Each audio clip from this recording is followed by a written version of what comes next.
Fshati Trush në Bashkinë Shkodër njihet për potencialin e tij të lartë bujqësore mbi të gjitha për traditën e hershme në blegtori. Shumica banorëve zotërojnë ferma familjare dhe prodhojnë qumështin me cilësi e siguri ushqimore, siç i nevojitet për punuesit dhe tregut. Megjithatë, pavarësisht përkushtimit dhe traditës, sfidat mbeten të shumta, siç janë përmbytjet e herpashershme.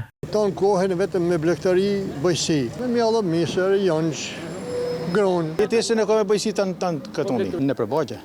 Bagje vini, bagje dhe marrin si masirit. Në fermën e Halil Gjurretës, krerët e lopëve numëroheshin me gështërinj të dorës, ndërsa aktiviteti erdhi duke u zgjeruar. Të ushime këtë punë merret më tepër.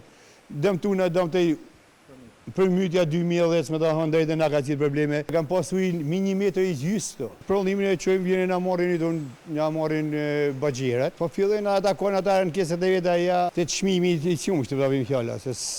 Sa da këtë vjen e ullet çmimi, se ata kanë problem, se jo nuk i shkon djathi kosje gjona, se ata kanë probleme të vete, se sa është problemi se po më merr mua dhe me jalon stoqja di zëdnis. Produktet e tyre, sidomos qumështi, djathi dhe mishi, jo vetëm mbulojnë nevojat e familjeve, por shpesh shërbejnë edhe si mundësi për tregti në zonat përreth. Pavarësisht pengesave, ata nuk dorëzohen me duar të lodhura, por me shpresën për ditë më të mira. Fermerët e Trushit vazhdojnë punën çdo ditë, duke mbajtur gjallë traditën e zonës.